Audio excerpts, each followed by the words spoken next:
दिनेश लाल यादव निरहुआ के new film संयोग का फर्स्ट लुक आ गया। नमस्कार दोस्तों, मैं विजय कुमार आज की इस वीडियो में इसी के बारे में बातचीत करने वाला हूं।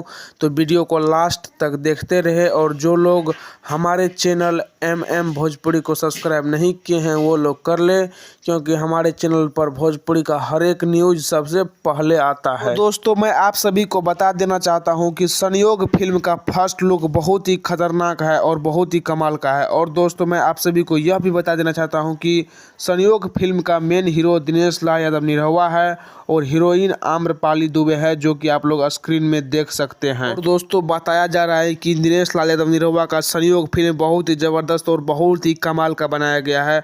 और भाई लोग, मैं आप सभी को यह भी बताना चाहता हूं कि दिनेश लाल यादव निरहुआ का संयोग फिल्म का निर्माता अभय सिन्हा है तथा निर्देशक अनंजय रघुराज है।